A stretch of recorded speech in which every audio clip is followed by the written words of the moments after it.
नमस्कार। मैं डॉक्टर हिमांशु शर्मा आज आपको बताने जा रहा हूँ पैनक्रियाटिक इंजरी या पैनक्रियाटिक ट्रॉमा के बारे में। पैनक्रियास का इंजरी क्या है, पैनक्रियास का ट्रॉमा क्या है, इसको हम हिंदी में समझेंगे। पैनक्रियास पे चोट लगना एक्सीडेंट की वजह से हो सकता है, कोई छत से गिर गया हो या किसी ने किसी को मारा हो, पीटा हो, उसमें हो गया हो, या कोई बुलेट लग गई हो, गोली लग गई हो, या किसी ने नाइफ पेनिट्रेट कर दिया हो। बहुत सारे मैकेनिज्म हो सकते हैं पैनक्रियाटिक इंजरी के, एक्सीडेंट जैसे मैंने बताया।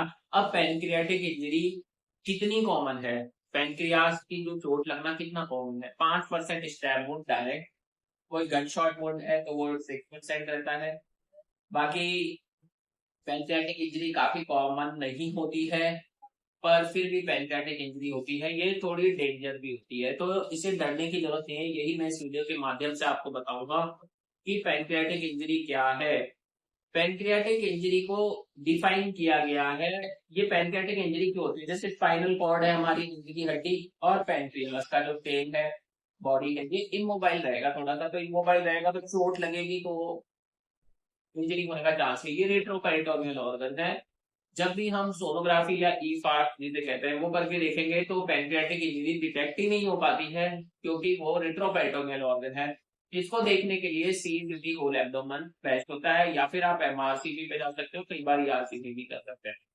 अब जैसे कि पेशेंट को चोट लगी, पैनक्रियास का इंजरी हुआ, पैनक्रियास की वजह से चोट है, तो इसमें ग्रेडिंग होती है जो CECT whole abdomen IV triple phase के द्वारा हम देखेंगे। तो उसमें देखने के लिए जैसे फर्स्ट ग्रेड है पैनक्रियाटिक इंजरी, तो उसमें क्या होता है? लैसरेशन होता है, मतलब कट होता है, हेमाटोमा होता है, कंट्यूजन होता है ना। पर वो सुपरफिशियल रहेगा। उसके अलावा इसमें डक्ट इन्वॉल्व नहीं होती, तो नॉन ऑपरेटिव मैनेजमेंट रहता है। नॉन ऑपरेटिव मतलब ऑपरेशन की जरूरत नहीं पड़ती है फर्स्ट उसमें। सेकेंड ग्रेड होता है जिसमें क्या होता है कि लेसरेशन कॉन्ट्यूजन होंगे, पर वो थोड़े सीवियर होंगे। मेजर टाइप का लेसरेशन, मेजर टाइप का contusion without involvement of duct, duct का इन्वॉल्वमेंट नहीं होता है ग्रेड सेकंड में। ये भी नॉन ऑपरेटिव मैनेजमेंट होता है। नॉन ऑपरेटिव कंजर्वेटिव में डिफरेंस होता है कि कंजर्वेटिव तो हमेशा दवाई से ही ट्रीट करेंगे। नॉन ऑपरेटिव मतलब अभी हम दवाई से ट्रीट कर रहे हैं, अगर मरीज की हालत बिगड़ती है तो हम ऑपरेशन पे भी जा सकते हैं। और जनरली इसमें फर्स्ट सेकंड ग्रेड इंजरी में कोई ऑपरेशन की जरूरत नहीं पड़ती है। ऑपरेशन जब करना पड़ता है जैसे पेशेंट हेमोडायनामिकली अनस्टेबल है, शॉक में जा रहा है, ठीक है, टैकीकार्डिया है, बीपी कम हो रहा है, सैचुरेशन ड्रॉप हो रहा है, वेंटी पे है, तो उस समय हमें पेशेंट को ओपन करके देखना होता है, कोई और अदर इंजरी तो नहीं है। ठीक है, उसके अलावा पैनक्रियाटिक ग्रेड 3 इंजरी होती है। ग्रेड 3 इंजरी के अंदर हम देखते हैं डिस्टल पैनक्रियाटिक इंजरी होती है जिसमें डक्ट इन्वॉल्व होती है। इसके अंदर हमें अगर पेशेंट अनस्टेबल है तो ऑपरेट करना पड़ेगा। डिस्टल पैनक्रियाटेक्टोमी करेंगे, पैनक्रियास का डिस्टल पार्ट निकाल देंगे। साथ में हम इसमें अगर स्प्लीन में चोट है, इंजरी है, तो स्प्लीनेक्टोमी विद डिस्टल पैनक्रियाटेक्टोमी कर सकते हैं। ठीक है, अंदर अब आता है ग्रेड ग्रेड 4 के अंदर प्रॉक्सिमल पैनक्रियाटिक इंजरी होती है। इसमें हम क्या करेंगे? रू एंड वाई रू एन एक्स वाई प्रोसीजर हम करते हैं। इसमें आप प्रॉक्सिमल पैनक्रियाटेक्टोमी करेंगे, फिर जेजुनम से एनास्टोमोसिस कर देंगे। ठीक है, और अगर पेशेंट अनस्टेबल है ग्रेड 4 में भी तो हम ड्रेन डालेंगे। ठीक है, ये प्रोसीजर करने का हमारे पास टाइम नहीं है, डैमेज सर्जरी पे जाएंगे। ABCD हमें देखना है, एयरवे देखना है पेशेंट का, ब्रीथिंग देखना है, सर्कुलेशन में देखना है, शॉक में तो नहीं है, GCS देखना है, डी में ई में हमें एक्सपोजर करके नॉर्मल प्रक्रिया मेंटेन करना है। ग्रेड 5 इंजरी है तो उसको बोलते हैं स्प्लिटर्ड पेनक्रियास, या फिर हेड ऑफ पेनक्रियास क्रश हो गया है, खराब हो गया है, पूरा डैमेज हो गया है, तो इस टर्म को हम बोलेंगे ग्रेड 5 इंजरी। ग्रेड 5 इंजरी में पेशेंट अनस्टेबल है तो 3 ड्रेन प्रोसीजर हम करेंगे, और या फिर रिपल्स प्रोसीजर कर सकते हैं अगर पेशेंट स्टेबल है तो सर्जरी के दौरान। अब बात करते हैं कि जो पैनक्रियाटिक इंजरी है, हमने सीटी कर लिया, पेशेंट को पहचान लिया। अगर पेशेंट अनस्टेबल है तो सीटी पे हम जा ही नहीं पाएंगे, पूरा एब्डोमेन खोलना पड़ता है। और अगर पेशेंट स्टेबल है तो हम सीटी स्कैन कराएंगे, ग्रेडिंग देखेंगे, उसके अकॉर्डिंग ट्रीट करेंगे।